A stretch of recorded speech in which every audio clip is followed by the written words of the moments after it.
Hello friends, कैसे हैं आप सब। मैं सरिता मिश्रा आपके अपनी ओम शिव शक्ति क्लासेस पर स्वागत करती हूं और उम्मीद करती हूं कि मेरे भाभी शिक्षक भाई बहन सभी अपनी अपनी तैयारियों में जुटे हुए होंगे, अपने स्वास्थ्य का भी ध्यान रख रहे होंगे। जैसा कि कोरोना चल रहा है तो आप अपने स्वास्थ्य का भी ध्यान रखिए और अपनी पढ़ाई को ही बिल्कुल कंसंट्रेशन से अपनी पढ़ाई को स्टार्ट कीजिए। अगर आपने नहीं तैयारी अच्छे से स्टार्ट नहीं किया है तो हम यहाँ पर डेली 9 बजे क्लासेस लेते हैं, सभी विषयों की डेली एक एक करके क्लासेस डेली ले रहे हैं हम यहाँ पर। तो आप रिवीजन यहाँ पर स्टार्ट कर दीजिए, चाहे आप एमपी टेट से हो या यूपी टेट से हो या सी टेट हो या रीट, जो भी आपका टेट एग्जाम हो। हम यहाँ पर डेली, क्योंकि हम जो क्वेश्चन लेकर आते हैं हम सभी टेट एग्जाम का इकट्ठा करके लाते हैं ताकि आपको सारे जितने एग्जाम होते हैं टेट सबका एनालिसिस आपको यहाँ पर मिल पाए। पर्टिकुलर कोई एक सब्जेक्ट से नहीं लेकर आती हूँ, ना ही एक टेट एग्जाम से, मैं सभी टेट एग्जाम का एनालिसिस करके क्वेश्चन यहाँ पर डेली लाती हूँ। यहाँ पर ऑल इंडिया मॉक टेस्ट चल रहा है डेली, तो आप यहाँ पर अपने नंबर देखिए कि आपके नंबर कैसे आ रहे हैं और डेली अपने नंबर जितने आपके आते हैं उस कमेंट बॉक्स से आप कमेंट कीजिए और बताइए कि मेरे इतने नंबर डेली आ रहे हैं इस टेस्ट में। ठीक, तो आज हम यहाँ क्या पढ़ने वाले हैं जान लेते हैं। आज हम यहाँ पर पढ़ने वाले हैं कि previous year question, MP TET के प्रीवियस ईयर क्वेश्चन जो 2012 में एग्जाम हुआ था उसके हम आज क्वेश्चन डिस्कस करने वाले हैं। आपको ये मार्केट में ये क्वेश्चन पेपर नहीं मिलने वाला है, ठीक, हमने बहुत सर्च करके पाया है। तो आप यहाँ पर ध्यान से इसको दीजिए कि कैसे क्वेश्चन आते हैं और क्या लेवल क्वेश्चन आए थे और क्या आ सकते हैं, क्योंकि पिछले बार एग्जाम में जिस तरह क्वेश्चन आए उससे तो लेवल बढ़ाकर ही आएगा। 6-7 साल पहले की बात है, तो हम थोड़ा सा लेवल और अप करके चलेंगे। लेकिन हमको थोड़ा, किसी भी एग्जाम की आप तैयारी कर रहे हो, सबसे पहले आप क्या करो, प्रीवियस ईयर क्वेश्चन उठाओ, उसको देखो कि किस टाइप के क्वेश्चन यहाँ से बनते हैं।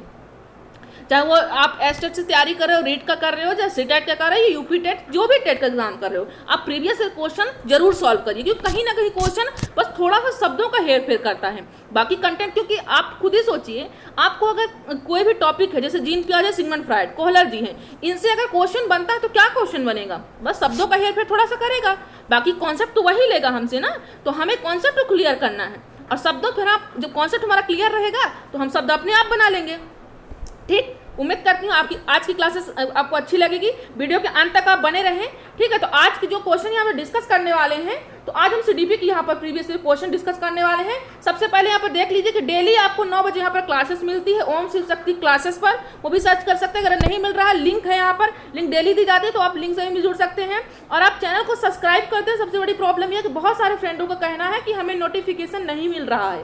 फ्रेंड, अगर आपने सब्सक्राइब कर लेते हैं लेकिन इसको बेल को भी आप प्रेस कीजिए, क्योंकि तभी आपको नोटिफिकेशन डेली मिल पाएगा। तो आप ध्यान दीजिए और चेक कर लीजिए क्या आपने यहाँ पर बेल आइकन प्रेस किया है या नहीं किया है। नहीं किया तो एक बार चेक करके देख लीजिए, ताकि आपको डेली 9 बजे की क्लासेस आपको मिल जाए और लाइव क्लास मिले, क्योंकि लाइव क्लास में थोड़ा अलग रिएक्ट रहता है, तो आपको चीज़ों आसान हो जाएंगी समझने में। और डेली क्लासेस लीजिए।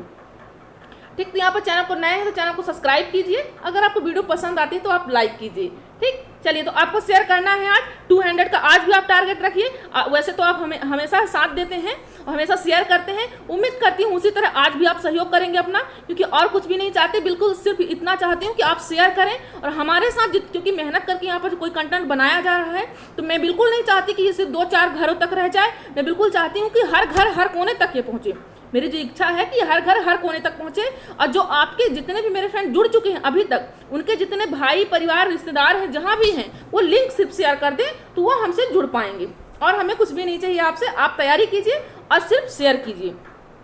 ठीक है, तो चलिए आज के सेशन की ओर चलते हैं। उम्मीद करती हूँ आज का सेशन आपको बहुत पसंद आएगा।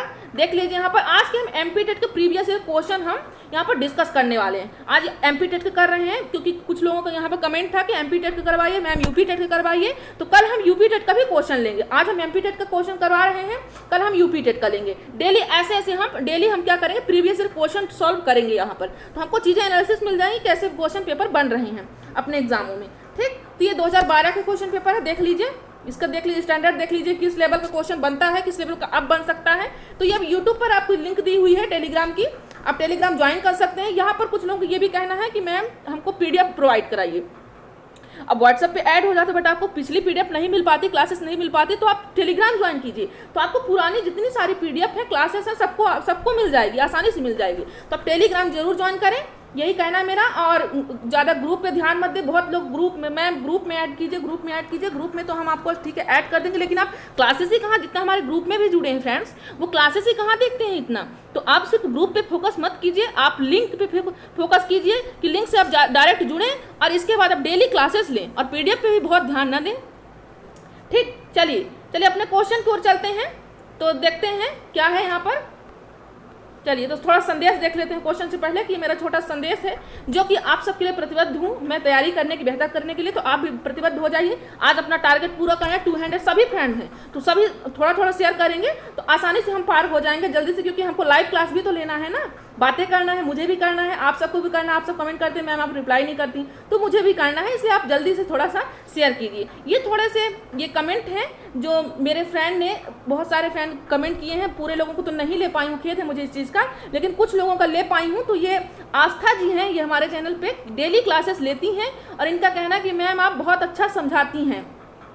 ठीक है, थैंक यू आस्था जी कि आपको क्लासेस अच्छी लग रही है, उम्मीद करती हूँ सभी को अच्छा लगे, है ना। ये दीक्षिता सुनार जी का कहना है कि मैम आप हिंदी समझ में नहीं आती। फ्रेंड्स ये है कि अभी थोड़ा बाइलिंगुअल नहीं है हमारे पास, टाइपिंग वाले के ये कोरोना के कारण नहीं आ पा रहे हैं, तो इसलिए हम सिर्फ हिंदी दे पाते हैं। जैसे ही थोड़ा सा प्रोसेस कुछ कंप्लीट होगी तो हम जल्द ही बाइलिंगुअल कर देंगे यहाँ पर। ठीक, तो आप थोड़ा सा कोऑपरेट कीजिए और हम भी आपके साथ करेंगे, कोशिश करेंगे कि आपको समझ में आए, हिंदी भी समझ में आए।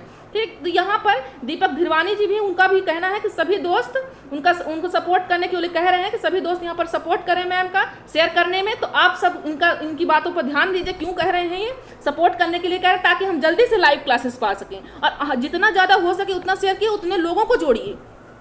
ये संजीत पाठक जी हैं, इनका भी कहना है कि ये बहुत खूबसूरत तरीके से बताया है मैम आपने, ये कमेंट किए हैं इन्होंने हमको स्टूडियो पे हमारे कि बहुत खूबसूरत तरीके से बताया है मैम, इनको क्लासेस बहुत अच्छी लग रही हूँ, उम्मीद करती हूँ सभी फ्रेंडों को अच्छी लगेगी। ठीक है, तो ऐसे जिस तरीके से ये लोग डेली क्लासेस अटेंड कर रहे हैं, तो आप सभी जितने लोग जुड़ते हैं तो एक दिन नहीं डेली क्लासेस लीजिए और वीडियो की स्किप मत कीजिए, वीडियो के अंत तक बने रहें।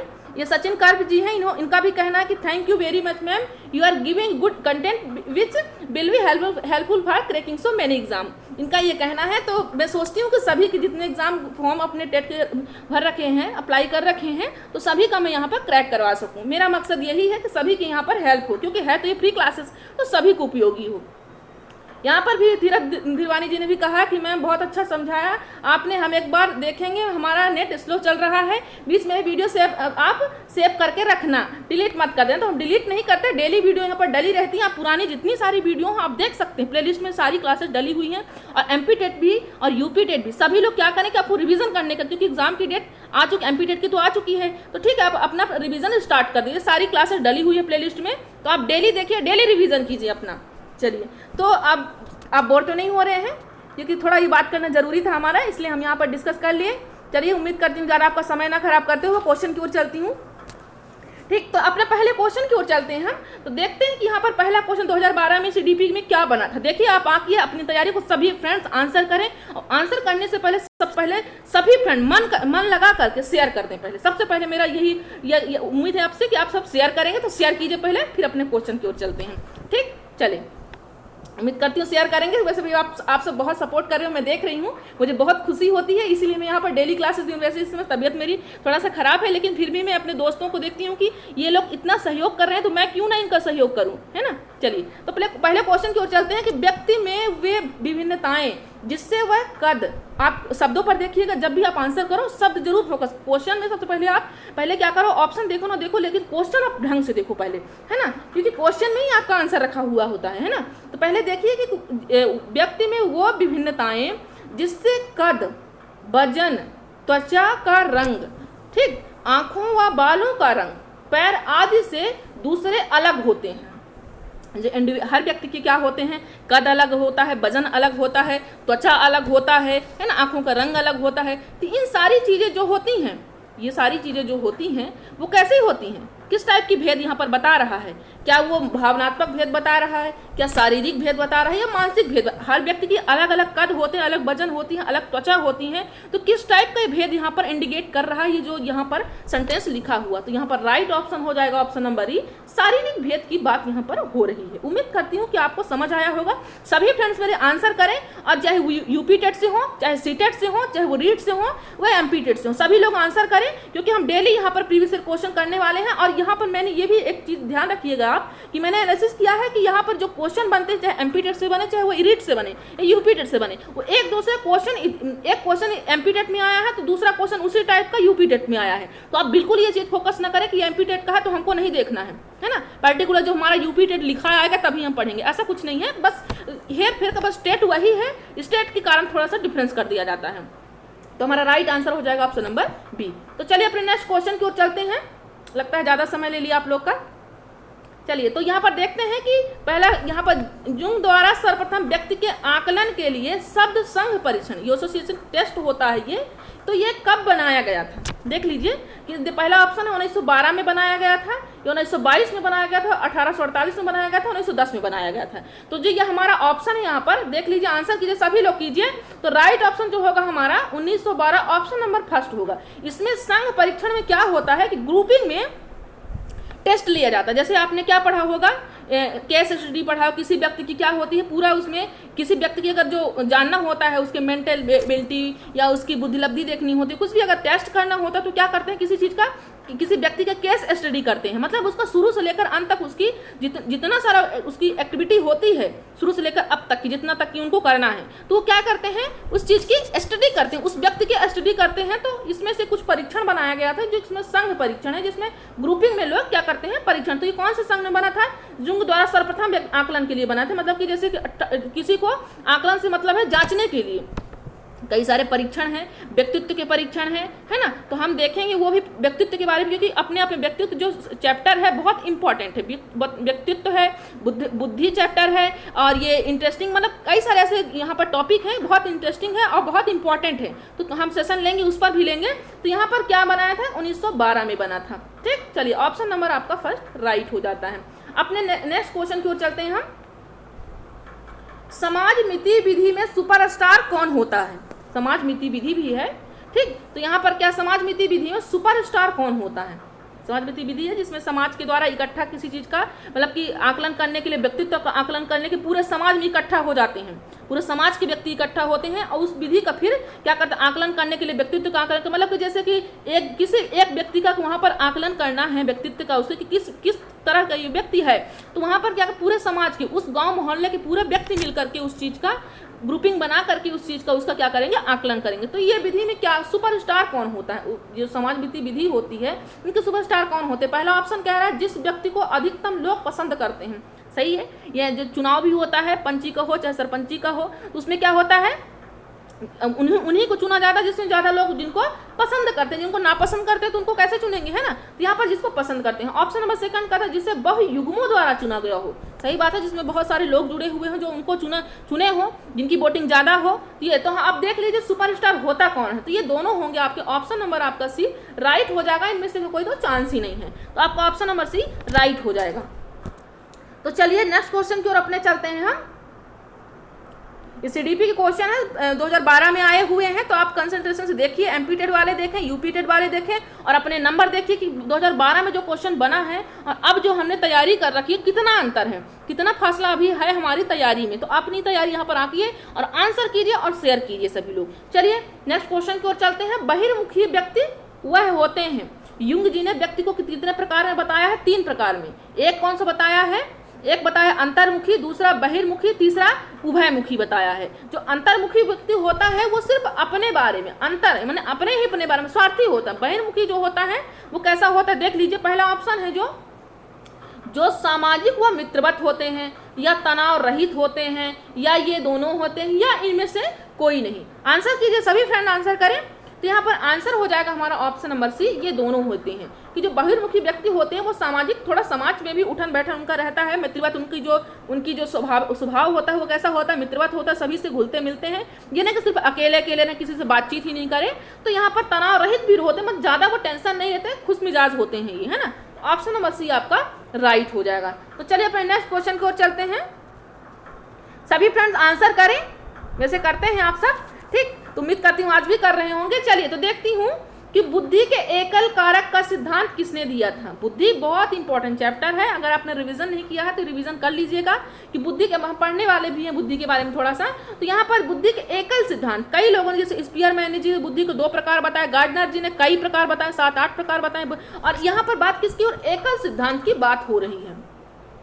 थॉर्नडाइक जी ने भी दिया है बुद्धि के सिद्धांत के बारे में, 3 प्रकार के उन्होंने बताया है। तो देख लीजिए कि एकल सिद्धांत कौन दिया है, थॉर्नडाइक जी ने दिया है या पाउलोस जी ने दिया है, अल्फ्रेड बी ने दिया है या फ्रीमैन ने दिया, कौन दिया है? आंसर कीजिए सभी लोग। यहाँ पर राइट आंसर हो जाएगा हमारा अल्फ्रेड बी ने। इनका कहना कि बुद्धि क्या होती है, बुद्धि एक प्रकार की होती है। क्या होती है? बुद्धि एक प्रकार की होती है। उनका कहना है कि यदि कोई भी व्यक्ति अगर कोई एक अच्छा कार्य कर रहा है, वो व्यक्ति है ना, जैसे क्या है कि कोई अगर मान लीजिए कि गवर्नमेंट टीचर है या जो भी एम्प्लॉय है वो, तो वो अगर कोई अच्छा कार्य किया है तभी वो वहाँ तक पहुँचा है ना, उससे फिर उम्मीद क्या की जा सकती है कि नहीं, अगर गवर्नमेंट टीचर है या गवर्नमेंट जो भी वो बैंक मैनेजर हो, जो भी क्लर्क हो, वो मतलब फिर दुनिया उसको क्या बोलती है कि नहीं यार ये तो गवर्नमेंट जॉब कर रहा है, ये जैसे गलत नहीं कर सकता। मतलब कहने का ये है कि अगर बुद्धि है तभी वो जाकर वो पद पोस्ट पाया है, अब पद पोस्ट पाया तो इसके बाद वो गलत काम नहीं कर सकता, क्योंकि उम्मीद ही नहीं की जा सकती है ना। तो उन्होंने बताया कि अगर बुद्धि है तभी तो वहाँ तक पहुँचा है, अब पहुँचने के बाद अगर उसके पास बुद्धि है तो वो सारा काम बुद्धि से ही लेगा।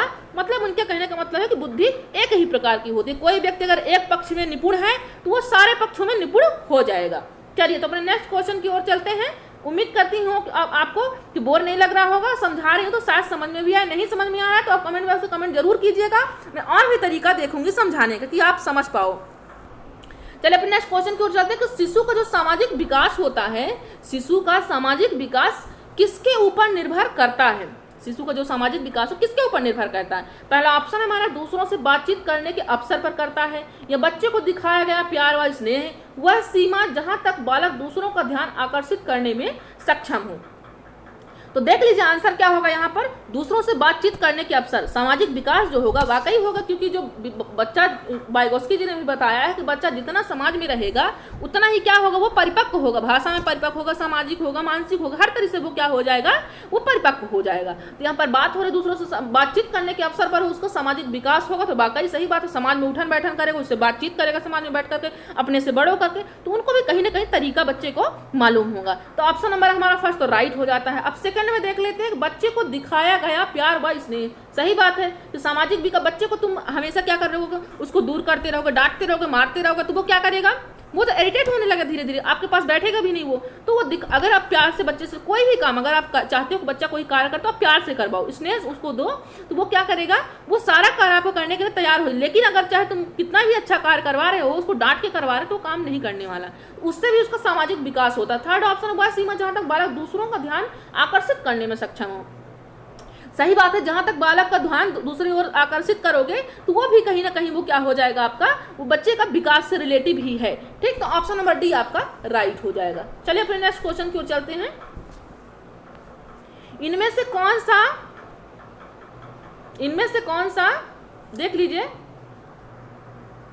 हमारा नेक्स्ट क्वेश्चन है कि इनमें से कौन सा भावनात्मक विकास से जुड़ी हुई है। इनमें से कौन सी जो भावनात्मक विकास होती है कौन सी जुड़ी हुई है? तो पहला ऑप्शन यहाँ पर है, पहला ऑप्शन देखिए क्या है हमारा यहाँ पर कि भावना शारीरिक परिवर्तन से जुड़ी होती है, या भावना जन्म के तुरंत बाद आ जाती है, या भावनाओं का तीव्र रूप बचपन में आ जाता है, या भावना शारीरिक रूप से जुड़ी हुई नहीं होती है। देख लीजिए, तो भावनाओं के बारे में बात की गई है। आप जो भावनाएं, तो जो जैसे मम्मी पापा के लिए प्यार होता है, बच्चे कुछ ही महीने के होते हैं कि मम्मी को पहचानने लगते हैं, मतलब कहीं ना कहीं उनके भावना का विकास होने लगता है, बचपन से ही होने लगता है, और वो क्या होता है धीरे धीरे करके तीव्र होने लगता है। तो बचपन में ही, मतलब अब जब पैदा हुआ कि मम्मी को जानने लगता है, क्यों, कहीं ना कहीं भावनाएं हैं बच्चे में, है ना। कुछ देर बाद ऐसा होता है कि सिर्फ मम्मी को ही जानता, किसी गोदी में जानता ही नहीं है वो, है ना। तो यहाँ पर भावनाओं का तीव्र रूप बचपन में ही देखा जाता है कि बचपन में ही उसकी तीव्र भावनाएं जो होती हैं बच्चे के, क्योंकि वो मम्मी को जानेगा, किसी और को जानेगा ही नहीं, चाहे तुम सामने वाला कितना भी प्यार से बात करेगा, बट वो मम्मी को ही पहचानेगा। मतलब भावनाएं जो होती हैं, जो जिसके प्रति वो बैठा लिया तो बहुत तीव्र गति से बैठा लेता है। चलिए अपने नेक्स्ट क्वेश्चन की ओर चलते हैं।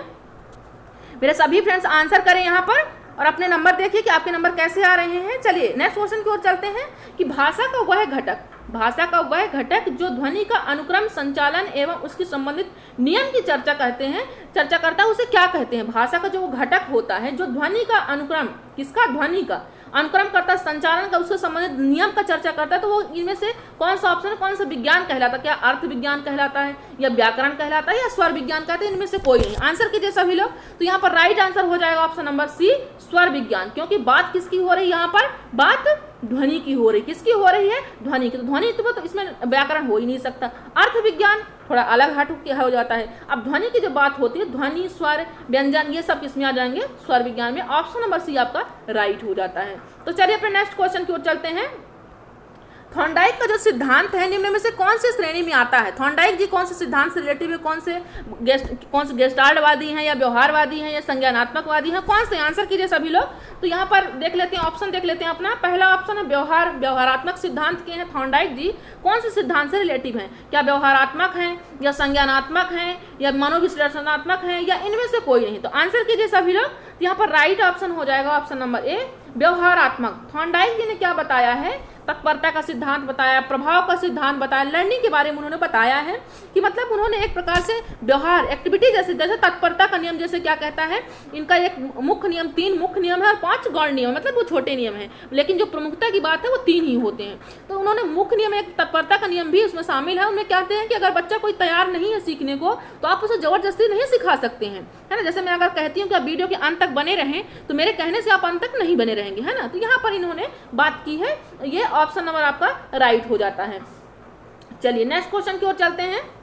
वह मनोवैज्ञानिक जिसने कहा कि बुद्धि वह क्षमता है जो हमें अपने वातावरण में समायोजित करना सिखाता है, कौन कहा है इस तरह? आंसर कीजिए सभी लोग। पहला ऑप्शन है जीन पियाजे जी कहा है, या थॉर्नडाइक जी ने कहा है, या टर्मन जी ने कहा है, या बिने जी ने कहा है? कौन कहा है? आंसर कीजिए सभी लोग। तो यहाँ पर आंसर हमारा क्या हो जाएगा? देखिए आंसर हो जाएगा ऑप्शन नंबर ए। कौन सा हो जाएगा? आंसर नंबर ए हो जाए, ऑप्शन नंबर ए हो जाए। जीन पियाजे जी का कहना है कि बच्चे जो है वातावरण में समायोजित करना सिखाते हैं। बुद्धि जो होती है वो बच्चे को क्या करती है? अपने आप को एडजस्ट करना सिखाती है। बुद्धि बच्चे को एडजस्ट करना, मतलब कई नए जगह वो बच्चे गए तो बुद्धि क्या होती है, मतलब बच्चे को रिएक्ट करवाएगी कि मतलब वो कहीं ना कहीं, चाहे वो जहाँ भी जाएगा वो अपने आप को एडजस्ट कर लेगा, चाहे वो जिस भी वातावरण में रहे। तो यहाँ पर जीन पियाजे जी ने कहना ऑप्शन नंबर फर्स्ट अपना यहाँ पर राइट हो जाता है। चलिए नेक्स्ट क्वेश्चन की ओर चलते हैं। बहुकारक बुद्धि के प्रतिपादक कौन थे? बहुकारक बुद्धि है, उनके प्रतिपादक कौन थे? चलिए आंसर कीजिए। जीन पियाजे जी हैं, कि हार्वर्ड गार्डनर जी हैं, या बिने जी हैं, इनमें से कोई नहीं? आंसर कीजिए सभी लोग, आंसर करें।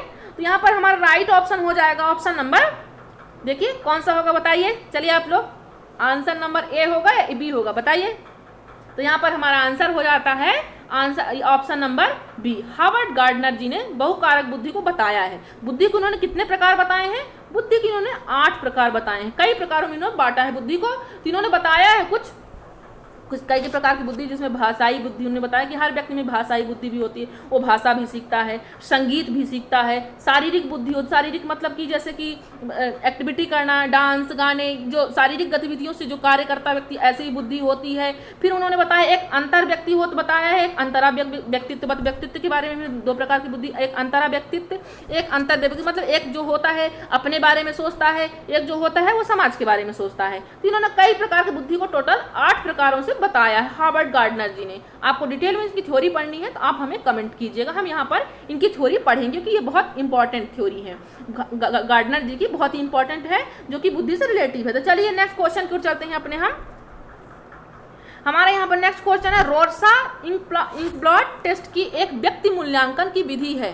रोर्सा स्याही आपने परीक्षण सुना होगा। तो यहाँ पर जो टेस्ट है वो व्यक्ति मूल्यांकन की विधि है, किसने निर्मित किया है? यहाँ पर पर्सनालिटी से रिलेटिव है, यहाँ पर टेस्ट किया जाता है व्यक्तियों का। तो जो मूल्यांकन होता है, टेस्ट किया जाता है व्यक्तित्व का, तो यहाँ पर कौन, रोर्सा जो इंकब्लॉट है, इंकब्लॉट टेस्ट कौन, यहाँ पर जितने भी मनोवैज्ञानिक जी हैं कौन इन्होंने में ये टेस्ट किया है? आंसर कीजिए। क्या एसेंक ने किया है, या आलपोर्ट जी ने किया है, या हरमन रोर्सा जी ने किया है, या जीन पियाजे जी ने किया है? तो सभी लोग आंसर करें। तो हमारा आंसर हो जाएगा ऑप्शन नंबर सी, हरमन रोर्सा जी ने किया है। कौन किया है? हरमन रोर्सा। ये कहाँ के मनोवैज्ञानिक हैं? ये स्विट्जरलैंड के हैं। 1921 में इन्होंने क्या किया है? ये टेस्ट दिया है, रोडसा इंकप्लॉट इन्होंने 1921 में दिया है।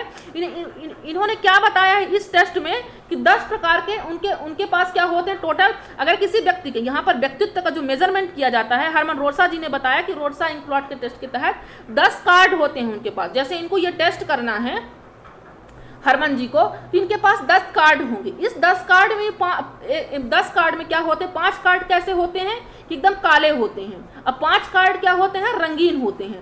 तो इन्होंने ऐसा बताया है कि हम थोड़ा देख लेते हैं, अगर आपको बोर ना लग रहा हो तो।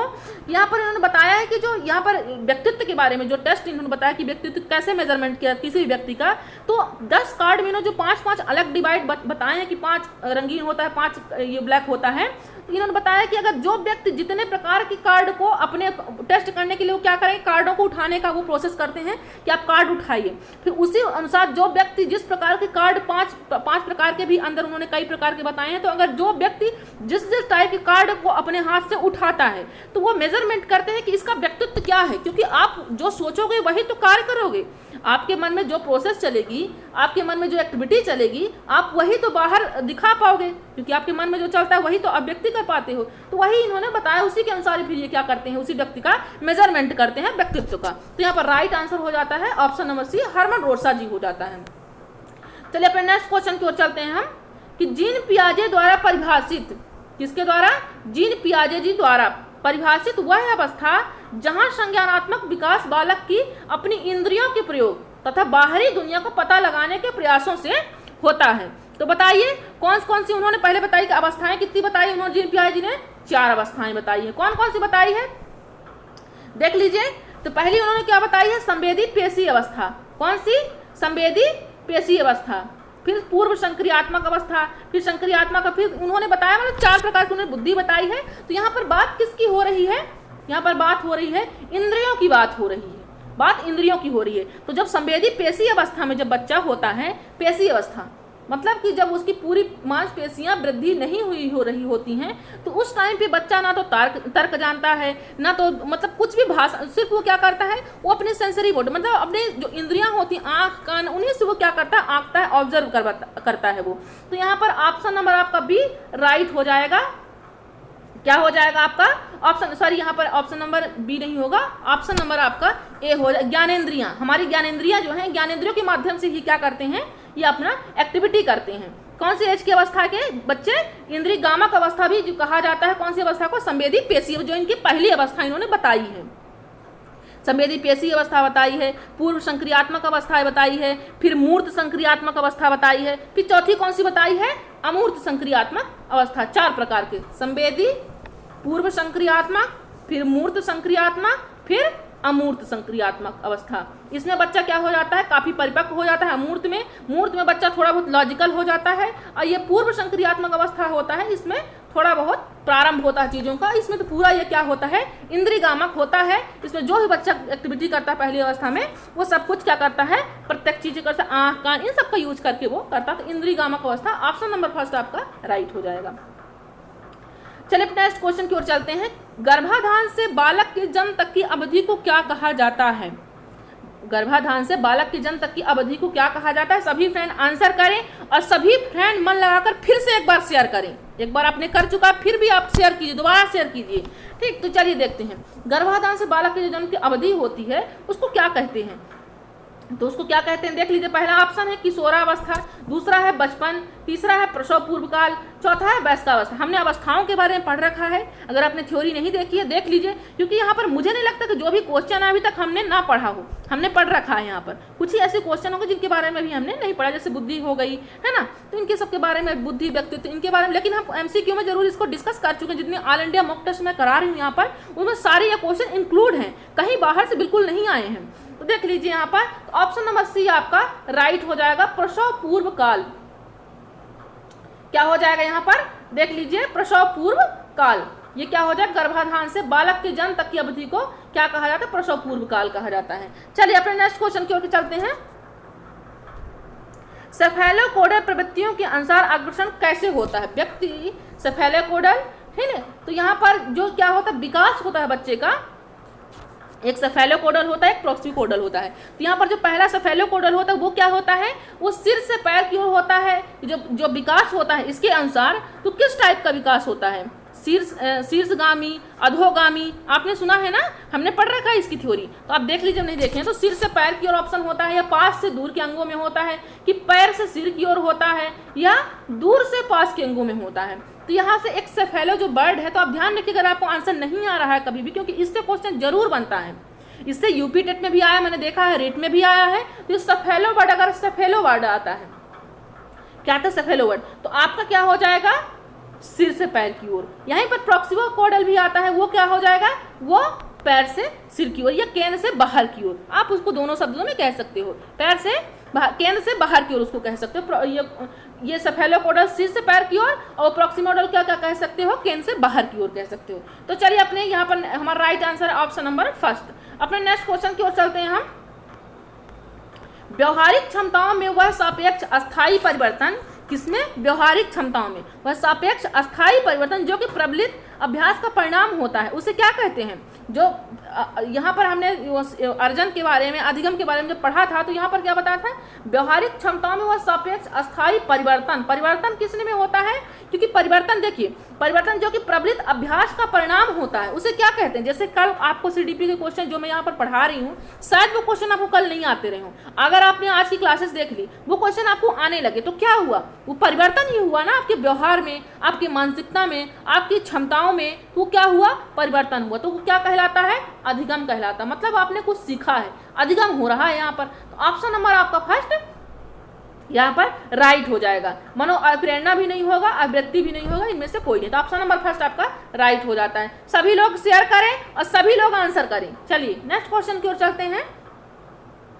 वह प्रक्रिया जिसमें व्यक्ति उसके स्वयं के प्रयासों के द्वारा, किसके प्रयासों के द्वारा, स्वयं के प्रयासों के द्वारा अपनी क्षमताओं को पहचानता है कि हम क्या चीज हैं, हम क्या कर सकते हैं, है ना। तो जो अपने स्वयं के द्वारा, जैसे कि आप, मैं जो अभी वीडियो बनाई हूँ एमपी टेट के बेस पर, कि मतलब आप कुछ भी कर सकते हो, बस आप चाहो तो सही, क्योंकि मनुष्य अपने भाग का निर्माता स्वयं होता है।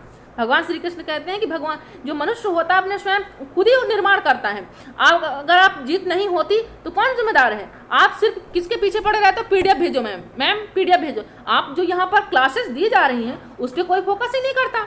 फोकस कीजिए, आप क्लास पे, कंटेंट पे देखिए, व्याख्या पे देखिए कि क्या चीज़, क्या आपने क्या आपको पीडीएफ नहीं मिलता होगा, मेरी क्लासेस का नहीं मिलता होगा, लेकिन आपको अदर का जरूर मिलता होगा। कहीं ना कहीं से आज हजारों पीडीएफ कहीं ना कहीं दूसरी जगह सेंड हो रहे हैं, तो आपको पीडीएफ से कुछ नहीं मिलने वाला। बेटा आप ध्यान दीजिए, कॉन्सेप्ट पर ध्यान दीजिए, है ना। अब उसी कॉन्सेप्ट जो आपको रिवीजन करना हो, तो हाँ मानती हूँ वहाँ पर आपको पीडीएफ की जरूरत होती है। तो पीडीएफ आपको प्रोवाइड टेलीग्राम में भी करा देती हूँ, व्हाट्सएप में भी करा देती हूँ। तो आपने ज्वाइन नहीं किया है टेलीग्राम, तो टेलीग्राम ज्वाइन कर लीजिए, ठीक है, और अपनी इस समस्या का निदान कीजिए, है ना, टेलीग्राम पे ऐड होकर के पीडीएफ के मामले में। तो यहाँ पर देख लीजिए कि अपनी क्षमताओं को पहचानता है व्यक्ति, अपने जो क्षमता होती है, अपने स्वयं के प्रयास, हमने जो प्रयास किया अपनी क्षमताओं को पहचाने, उनको विकसित करता कि वह वातावरण में समायोजित हो सके। मतलब मैं क्या सोची कि मुझे भी एग्जाम देने जाना है, तो मैं यहाँ पर क्या की, मैं सोचती कि यार कल होने वाला तो एग्जाम सितंबर में है, बट मेरी तैयारी अभी हुई नहीं है। तो आप क्या करो, आपको खुद ही पता है कि आपका रिजल्ट क्या होने वाला है। इसको दूसरे, भले आप दूसरा आपको चढ़ाने के लिए कुछ भी कह दे कि आप तेरे 90% आ तो टॉप कर सकता है, बट आपका मन, तो आपका दिल जानता है ना कि आप कितनी तैयारी कर रखे हो, है ना। तो वहाँ पर क्या होगा कि अगर आप तैयारी नहीं किए हो, तो आप अपनी क्षमताओं को पहचान रहे हो उस चीज़ को, लेकिन उसी चीज़ को विकसित करने के लिए, वातावरण में क्या करोगे, समायोजित करने के लिए कि मैं भी उस टॉप रैंक पे आ सकूँ, अपने आप में नहीं, मैं ये काम करूंगा, जरूर करूंगा। तो आपके अंदर से क्या भावना जागृत हुई, अभिप्रेरणा की। ऑप्शन नंबर सी आपका राइट हो। आपको मोटिवेशन अंदर ही अंदर मिला, अपने स्वयं के प्रयासों के द्वारा अपनी क्षमताओं को पहचानने के बाद आपको क्या मिला, अंदर से क्या आवाज आई, मोटिवेशन की, नहीं मैं ऐसा करूंगा, मेरा दोस्त मुझे ऐसा कह रहा है तो मुझे करना चाहिए, बिल्कुल करना चाहिए। ऑप्शन नंबर सी आपका राइट हो जाता है। तो चलिए नेक्स्ट क्वेश्चन की ओर चलते हैं अपने यहाँ। मैस्लो के पदानुक्रमिक में अंतिम चरण को क्या कहा जाता है। मैस्लो जी ने किस पे बताया है, देख लीजिए कि मैस्लो जी ने आवश्यकताओं के बारे में बात की है, मनुष्य की जो आवश्यकताएं होती हैं उन पे इन्होंने सिद्धांत दिया है मैस्लो जी ने। तो अंतिम चरण को क्या कहा जाता है, किसको, अंतिम चरण को। इनके जो चरण है वो 5 है टोटल, कितने हैं, 5 है। यहाँ पर जैसे इनके पहले चरण में क्या है, सबसे फर्स्ट में इन्होंने क्या बताया है कि जो व्यक्ति का आवश्यकता होती है सबसे पहली कौन सी होती है, वो भूख प्यास, उसको खाना पीने की जरूरत होती है। दूसरा किसकी होती है, कपड़े की होती है, मकान की होती है। ठीक, सबसे पहला जरूरी चरण क्या बताया? भूख है, प्यास है, निद्रा है, ये बताया। दूसरे में क्या बताया उन्होंने? कपड़ा है, मकान है, बैंक बैलेंस है। तीसरे में क्या हुआ कि ये सब जब प्रॉपर मिल गया व्यक्ति को तो फिर क्या सोचता है, यार मुझे समाज में भी फिर वो व्यक्ति क्या करने लगता है? एडजस्ट होने लगता है। अब सोचता है कि लोग हमें भी भाव दें, प्यार दें, सम्मान दें, है ना, फिर ये होने लगता है। फिर इसके बाद क्या होता है? सेल्फ, उन्हें फिर लगता है कि नहीं सब कुछ हम मिल गया, हमको घर मिल गया, कपड़ा मिल गया, मकान मिल गया, यार मिल गया, दोस्त मिल गया, अब क्या मिलना चाहिए? अब यार मेरी भी रेपुटेशन होना चाहिए समाज में, है ना। तो वो सेल्फ क्या करने लगता है कि अपने बारे में भी सोचता है कि नहीं अब मेरी भी कुछ समाज में रेपुटेशन होनी चाहिए। तो वो क्या होता है वहाँ पर? आत्मबोध, अपने बारे में भी वो सोचने लगता है कि मेरी भी कहीं ना कहीं इमेज होनी चाहिए। तो अंतिम चरण जो होता है वो क्या होता है? आत्मबोध होता है। यहाँ पर ये भी आपका रॉन्ग हो जाता है, बी भी रॉन्ग होगा, सी भी रॉन्ग होगा, ऑप्शन नंबर डी आपका राइट हो जाएगा। तो चलिए अपने आज के नेक्स्ट क्वेश्चन की ओर चलते हैं। मनुष्य की सामान्य चाहतें होती हैं, इच्छाएं होती हैं, उनको क्या कहा जाता है? ये तो कॉमन सी बात है, आप तो जवाब दे ही दोगे। उसको क्या कहा जाता है? बताइए, आंसर कीजिए, सभी लोग आंसर करें। उसको आवश्यकता कहा जाता है, क्योंकि सामान्य चाहते हैं कि जैसे कुछ चाहते कि यार मुझे ये भी कर लेना चाहिए, मुझे ये भी करना चाहिए, है ना। तो मतलब कि मुझे ये लेना है यार, मुझे अपने लिए गाड़ी लेनी है, बाइक लेना है ना, जो भी आपको लेना है। तो वो क्या होती है? आपकी सामान, छोटी छोटी चाहताएं, मतलब कि आपकी चाहत होती है, उनको क्या कहते हैं? वो आपकी क्या है? वो आपकी आवश्यकताएं हैं। वो क्या है? आपकी आवश्यकताएं हैं। तो यहाँ पर देख लीजिए, पहला ऑप्शन क्या कह रहा था? अप्रेरक कह रहा था, दूसरा आवश्यकता कह रहा था, तीसरा अंतर्नाद कह रहा था। क्या कह रहा था? अंतर्नाद कह रहा था। मतलब कि यहाँ पर जो अंतर्नाद की बात यहाँ पर जो की गई है, यहाँ पर अंतर्नाद की जो भी बात की गई है, तो मतलब यहाँ पर उन्होंने कुछ थ्योरी बताई है। अंतर्नाद एक शब्द है अपने आप में, अंतर्नाद है, चालक है, प्रोत्साहन है। तो इनमें क्या अंतर्नाद होता क्या है? इस शब्द को देख ले, थोड़ा समझ लेते कि अंतर्नाद क्या चीज़ होती है, किस, क्योंकि हमने कई सारे वर्डों में यहाँ पर देखा, अंतर्नाद में, चालक में, है ना, हमने देखा है। देख लेते हैं कि यहाँ पर बात इसकी हो रही है। अंतर्नाद शब्द जो शब्द है, इसका आशय जो है मैं आपको बता रही हूँ कि यहाँ पर आशय कि जो प्राणी के अंदर, जैसे आप कोई कार्य करना चाहते हो, है ना, कोई भी कार्य आप करना चाहते हो, तो उसमें क्या होता है? आप सोचते हो यार मैं करूँगा या नहीं कर पाऊंगा, तो क्या होता है? अंदर ही अंदर क्या होना? तनाव आने लगता है आपके, है ना। क्या होने लगता है? तनाव आने लगता है। और तनाव आने के बाद क्या होता है कि आप यार निकलना चाहते हो वहाँ से, आपका कोई लक्ष्य है ना, ये कोई आपका लक्ष्य है। लक्ष्य के अंदर आप क्या चाहते हो कि मुझे जल्द से जल्द इसकी प्राप्ति होनी चाहिए, यार मुझे एमपीटेट निकालना है, निकालना है, निकालना है। तो क्या होगा? अगर आप नहीं कर पा रहे हो, उसमें क्या होने लगेगा? तनाव होने लगेगा। उस चीज़ को लेकर क्या करोगे? यार मुझे यार एमपीटेट निकालना है, किसी भी कदर में निकालना है। तनाव होने के बाद फिर क्या करोगे? उस चीज़ को और बढ़ावा देने लगोगे। तो मतलब यहाँ पर जो लक्ष्य है, आपका गोल है, वहाँ से रिलेटिव आपका अंतर्नाद है। मतलब कि जो आपको रुकावट आ रही है, आपके गोल में रुकावट आ रही है, इन्हीं से रिलेटिव ये बताया गया अंतर्नाद। ऑप्शन नंबर सी आपका राइट हो जाता है ना। तो चलिए, यहाँ पर ऑप्शन नंबर सी नहीं है राइट, यहाँ पर ऑप्शन नंबर आपका बी है, आवश्यकता, सामान्य चाहते हैं और इच्छाएं। चलिए नेक्स्ट क्वेश्चन की ओर चलते हैं। हमने डिस्कस किया था सिर्फ अंतर्नाद के बारे में, शब्द के बारे में, आपका आंसर बी है। चलिए नेक्स्ट क्वेश्चन की ओर चलते हैं अपने हम। मनोविश्लेषणात्मक परामर्श, मनोविश्लेषणवादी कौन कहते हैं? चलिए आंसर कीजिए, आप लोग कमेंट कीजिए, कौन किनको कहा जाता है? मनोविश्लेषणवादी किसको कहा है? हमने थ्योरी पढ़ रखी है, बताइए, आंसर कीजिए, सभी लोग आंसर करें। पहला आंसर एडलर है, दूसरा है जंग है, तीसरा है फ्रायड है, और चौथा है इनमें से कोई नहीं। बताइए, आंसर कीजिए, क्या होगा? मैं तो मानती हूँ यहाँ पर एडलर होगा। क्या होगा? एडलर। आप बताइए, आपका आंसर क्या होगा? एडलर ही होगा? नहीं, एडलर नहीं होगा। यहाँ पर क्या होगा? यहाँ पर आंसर नंबर, यहाँ पर ऑप्शन नंबर सी फ्रायड जी होगा। इनको क्या कहा जाता है? मनोविश्लेषणवादी का जनक कहा जाता है फ्रायड जी को। बात यहाँ पर थोड़ा सा देख लेते हैं एडलर जी के बारे में क्या है।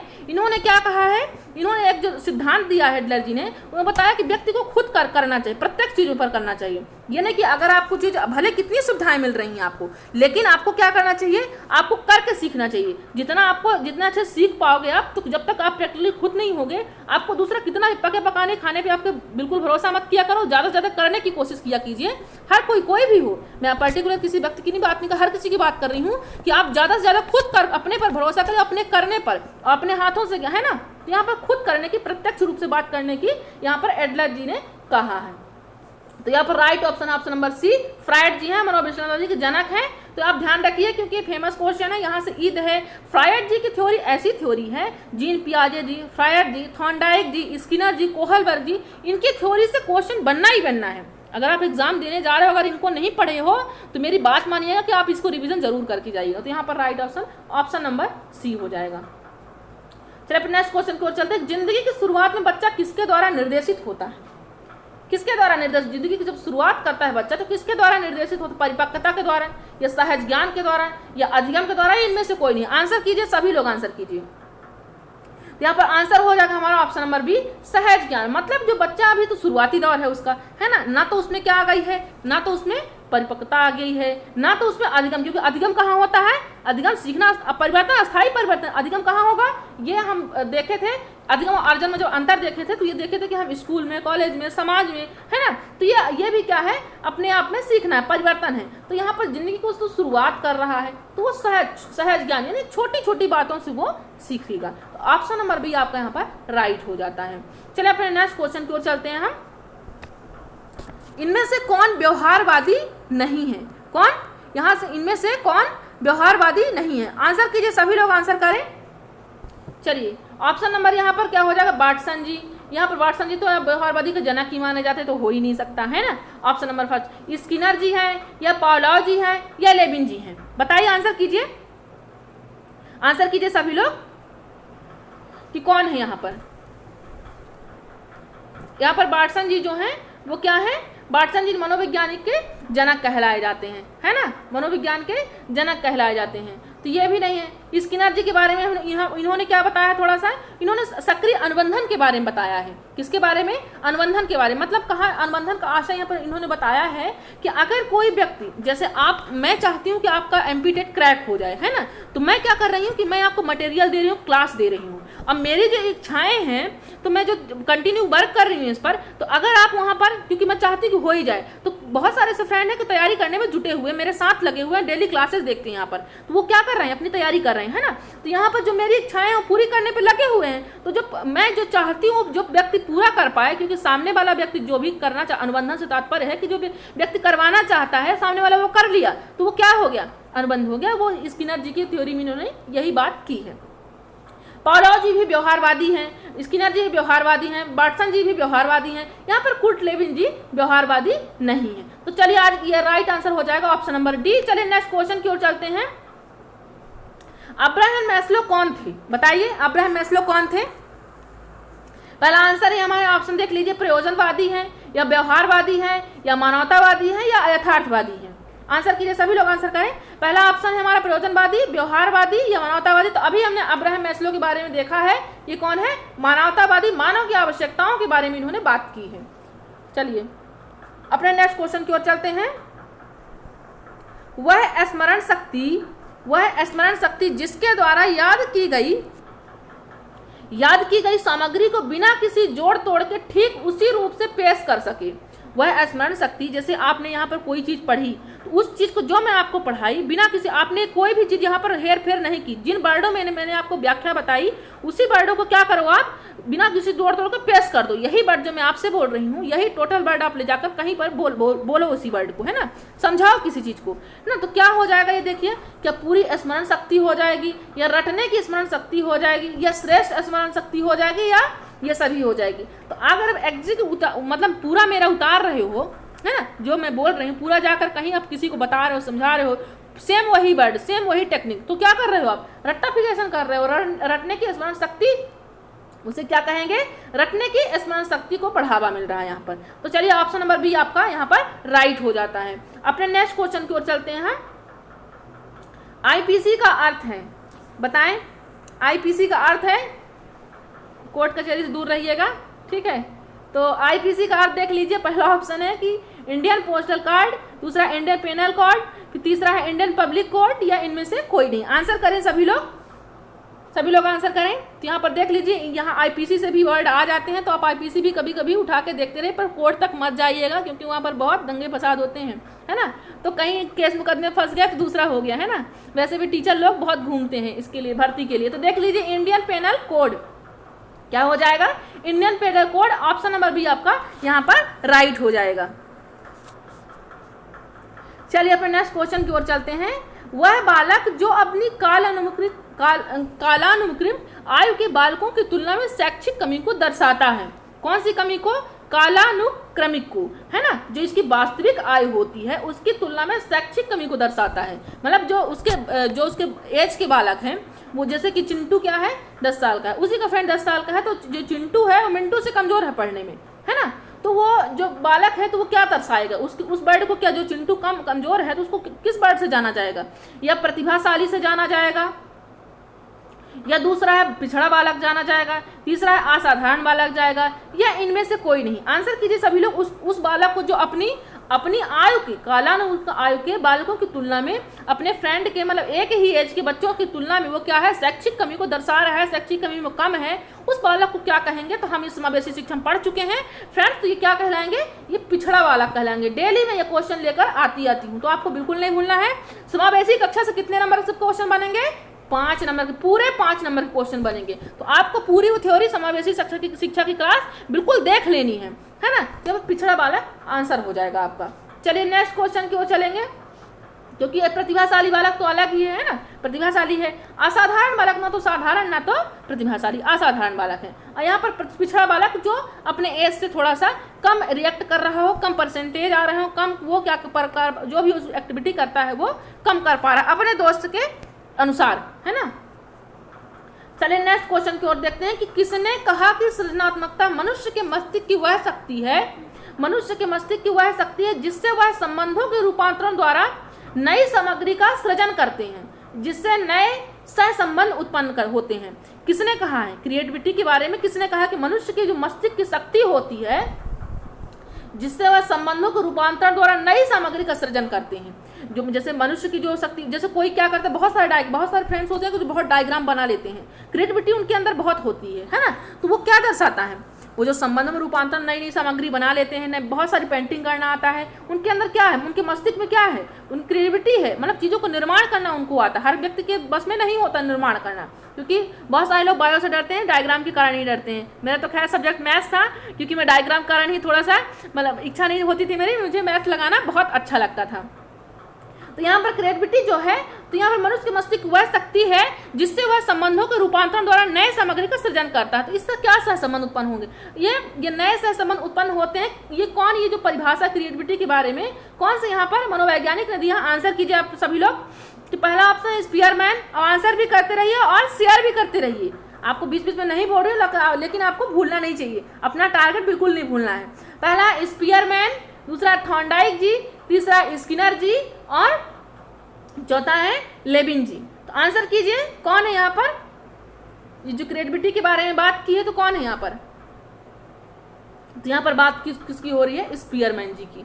इन्होंने क्रिएटिविटी में क्या परिभाषाएं दी है कि मनुष्य का जो मस्तिष्क की वह शक्ति होती है, मनुष्य के मस्तिष्क में वह शक्ति होती है जिसके बदौलत, जिसके कारण वह क्या करता है, नई नई सामग्री का वो सृजन करता है, या उसमें और भी संबंध, उसको और भी नाम से परिभाषित कर देती। कौन कहा है, स्पीयरमैन जी ने कहा है, स्पीयरमैन जी ने कहा है। ठीक, चलिए तो अपने स्पीयरमैन जी ने थ्योरी में जो अपनी बुद्धि के बारे में क्या बताया है ना, तो ये सब हम पढ़ चुके हैं। आप देख लीजिएगा ऑल इंडिया मॉक टेस्ट में डेली मैं यहाँ पर कंसल्ट करती हूँ। स्पीयरमैन जी के बारे में भी कंसल्ट हो चुकी है हमारी बात, थॉर्नडाइक जी के बारे में भी। थॉर्नडाइक की थ्योरी हमने कॉन्सेप्ट नहीं पढ़ा है, तो हम जल्दी उसकी पढ़ेंगे। तो चलिए नेक्स्ट क्वेश्चन की ओर चलते हैं अपने हम। इनमें से कौन सा कारक शैक्षिक पिछड़ेपन का कारण नहीं होता। जो बच्चा बैकवर्ड रह जाता है, अपनी एज के बालकों से पीछे रह जाता है, उसका कारण क्या नहीं होता। बात किसकी हो रही है, नहीं की बात हो रही है। आप फोकस कीजिएगा नहीं वर्ड पे, क्योंकि कभी कभी क्या होता, आता हुआ क्वेश्चन भी आप छोड़ के चले आते इस नहीं के चक्कर में। बिल्कुल इस बार नहीं करना है आपको, ठीक, इसीलिए मैं आपको याद दिला रही हूँ कि आपको नहीं में जरूर ध्यान रखना है। तो यहाँ पर जो शैक्षिक पिछड़ापन हो जाता है, बच्चे बैकवर्ड हो जाते, पिछड़ जाते अपनी एज की उम्र के बच्चों से, उसका रीजन क्या क्या होता है, और यहाँ पर पूछ क्या रहा क्या नहीं होता। आंसर कीजिए क्या नहीं होता। परिवार की गरीब सामाजिक आर्थिक स्थिति, ये क्वेश्चन लगता है हम लोग कर चुके हैं ऑल इंडिया मॉक टेस्ट में। देखिए वही क्वेश्चन यहाँ पर आ चुका है। संभवतः हमने बहुत सारे क्वेश्चन किए हैं जो इसमें आ चुके हैं, है ना। तो देख लीजिए कि लेवल क्या है, हमको और लेवल थोड़ा सा बढ़ा करके पढ़ना चाहिए, है ना। ऐसे क्वेश्चन तो 2012 में आ चुके हैं, तो आप 2020 में तो आप खुद सोच लीजिए, खुद ही सोच लीजिए, है ना। तो पहला ऑप्शन क्या कह रहा है, परिवार की गरीब सामाजिक आर्थिक स्थिति। वाकई घर की स्थिति सही नहीं होती तो बच्चे क्या होते, कभी कभी उस साल पढ़ाई कहते कि पापा उस साल पापा का बैंक बैलेंस सही नहीं था, इसलिए मैं वहाँ पर पढ़ाई नहीं कर पाया। तो उसका क्या हुआ, कहीं ना कहीं वो पिछड़ गया, अपने साथियों की उम्र से वो पिछड़ गया, तो वो भी एक रीजन होता है। विद्यालय का खराब शैक्षिक वातावरण, हाँ बिल्कुल ये भी रीजन होता है कि बच्चे क्या करते हैं कि जो वहाँ आपका वातावरण स्कूल का सही नहीं हो तो बच्चे क्या करते हैं, वो ठान लेते हैं कि नहीं मुझे स्कूल जाना ही नहीं है, वहाँ पर पिटाई होती है, मैं नहीं जाने वाला स्कूल।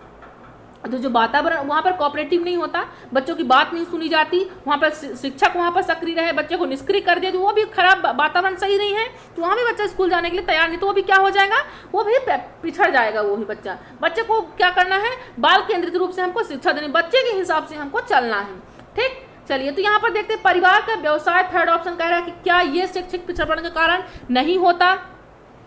फोर्थ है परिवार का खराब भावनात्मक वातावरण, घर में अक्सर झगड़े होते हैं, आस पड़ोस में झगड़े होते हैं, तो बच्चा क्या करता है, अरे यार जब देखो तो झगड़े होते रहते हैं, पढ़ाई नहीं हो पाती, बहुत शोर होता है, फिलहाल जब देखो तो ऐसे शोर होते रहते हैं, तो मेरी पढ़ाई नहीं हो पाती, बहुत डिस्टर्ब होता है ना। तो ये भी क्या होता है, पिछड़ेपन की, क्या जो पढ़ाई नहीं करेगा तो क्या पिछड़ ही तो जाएगा, वो आगे तो जाएगा नहीं, वो पिछड़ेगा ही, है ना। तो ये भी एक रीज़न होता है अपने आप में। तो यहाँ पर होता क्या नहीं, परिवार का व्यवसाय आपके पिछड़ेपन का रीज़न नहीं होता। आपके पापा चाहे किसान हो या कोई एम्प्लॉय हो, चाहे जो हो, उससे मायने नहीं रखता, क्योंकि आजकल के अब नंबर तो आप देख ही रहे हो, नंबर नहीं पता नहीं क्या आ रहे हैं, क्योंकि 97, 98, 99% जा रहे हैं। अब पूछो तो क्या फार्मर थे पापा, है ना, कुछ भी है तो सब कुछ चलता है। अब कुछ कोई मायने नहीं है कि पापा क्या कर रहे हैं, मम्मी क्या कर रहे हैं। बच्चे आजकल बहुत टॉपर आ रहे हैं, 99, 98, 97 ऐसे परसेंटेज आ रहे हैं। पहले तो ऐसे सिर्फ आदमी सुनता था कि 100% होता है, अब तो वो 100% में आने लगे, है ना। तो यहाँ पर क्या होता है, ऑप्शन नंबर सी आपका राइट हो जाता है कि परिवार का व्यवसाय आपका मायने नहीं रखेगा, चाहे वो जो भी करें। अगर आप पढ़ाई पे रुचि रखते हो, आपको माहौल मिल रहा है, तो जरूर आप वो चीज़ कर पाओगे। बस उसके लिए थोड़ा सा आपको वातावरण मिलना चाहिए, मोटिवेशन मिलना चाहिए, और खुद की भी इंटरेस्ट, रुचि होनी चाहिए वो कार्य में, तभी आप वो मायने ये भी रखती है कि आपकी रुचि भी उस कार्य में होनी चाहिए। तो चलिए नेक्स्ट क्वेश्चन की ओर चलते हैं। तो चलिए लगता है कि नेक्स्ट क्वेश्चन 2 रह गए हैं, 28 ही हो पाए हैं, 30 क्वेश्चन थे तो 2 छूट गए हैं। मैं नेक्स्ट सेशन में उसको सॉल्व करा लूँगी। कल मैं यूपी टेट के क्वेश्चन सॉल्व करवाऊंगी, सीटेट का, तो आप तैयार रहिएगा सब लोग देखने के लिए कि वहाँ पर भी कैसे क्वेश्चन बन रही हैं। ये तो एमपी टेट का हुआ, तो यूपी टेट वाले भी इसको रीड करें, रीड वाले भी इसको देखें किस टाइप के क्वेश्चन आते हैं, है ना। तो एक दूसरे का हम मिला करके देखेंगे तो हमको चीज़ें और भी क्लियर हो जाएंगी। हमको कई सारे टेट का हम यहाँ पर क्वेश्चन पेपर सॉल्व करेंगे तो हमको क्या हेल्प मिल जाएगी क्वेश्चन पेपर हल करने में। ठीक, चलिए तो अपने नेक्स्ट क्वेश्चन की ओर चलते हैं। तो नेक्स्ट क्वेश्चन आज का कुछ है ही नहीं, है ना। वीडियो आपको कैसी लगी आप जरूर कमेंट करें। वीडियो अगर पसंद आई तो लाइक कीजिएगा और शेयर कीजिएगा, और चैनल पर नए हैं तो चैनल को सब्सक्राइब जरूर कर लीजिएगा और बेल आइकन भी प्रेस कर लीजिएगा। ठीक, चलिए तो आज के लिए बस इतना ही। जय हिंद, जय भारत।